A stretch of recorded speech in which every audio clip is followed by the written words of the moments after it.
Yo, what's up? It's Dave Strider.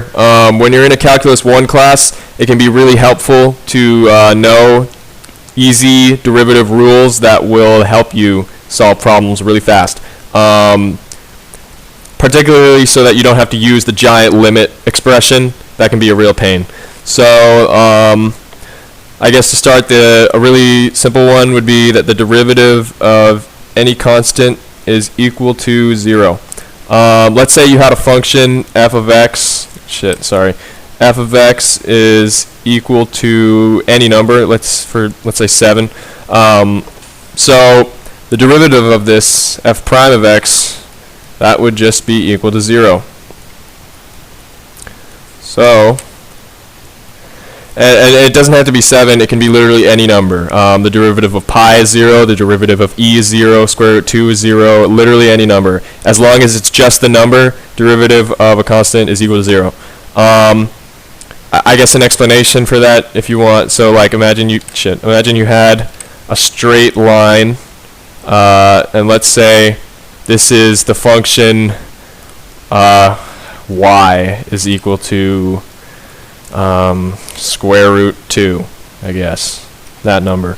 So here's a straight line at square root 2, and because the derivative is just the slope of the graph, how that changes over time, you can see a straight line doesn't change at all. It is always going to be a straight line. If somehow I was able to zoom out and go like 1,000 units to the right, it would still be a straight line. It's never going to change. So f of prime of x is equal to 0. Yeah. Okay. The next easy one, it's similar. The derivative of any function, derivative of any function that can be represented as a times x, where a is the coefficient, can just be expressed as a. So let's say you had the function f of x is equal to 3x. I just want you guys to think, take a guess on what this derivative is going to be. Yep, you're right, it's 3. The derivative of this function, f prime of x, is equal to 3. And this works for any number. Pi of x is equal, the derivative of pi of x is equal to pi.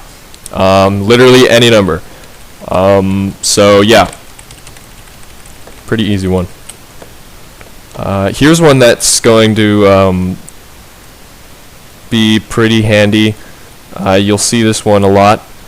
The derivative of any function x to the n, where n is a number, a real number, or just any number, is equal to x, or n times x to the power of n minus 1.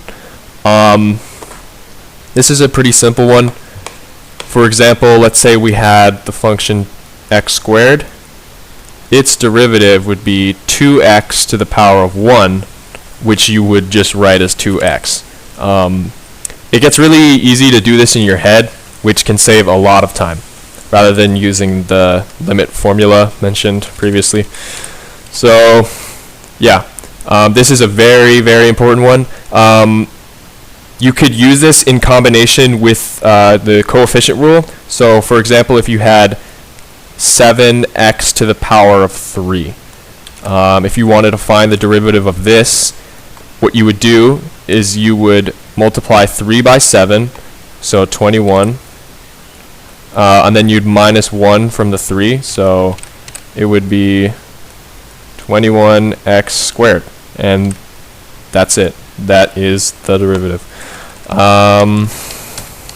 Yeah, this is another one. It makes things really easy. So let's say you have, so imagine you wanted to find the derivative of two functions summed together. So f of x plus g of x.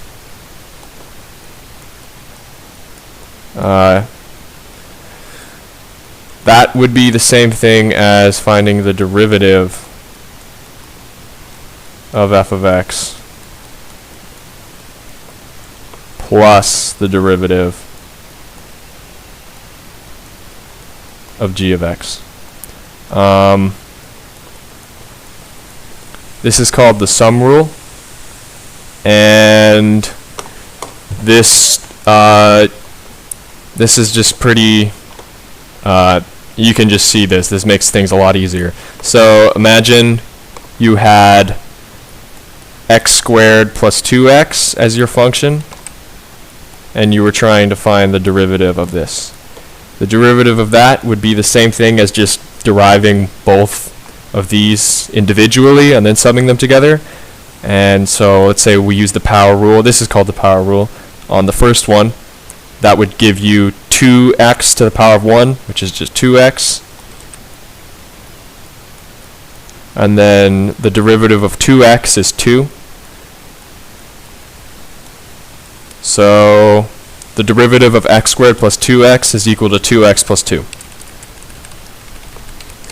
And this function actually works for, or this derivative rule also works for subtraction.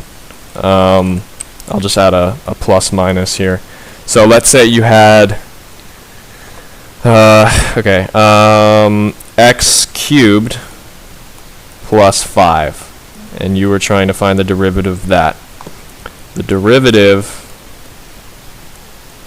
of x cubed plus 5 is just going to be 3x squared, because the power rule, you put the 3 down, then you minus 3 minus 1, that's 2. Derivative of any constant is 0, so it's just 3x squared. Yeah. And yeah, let's that's pretty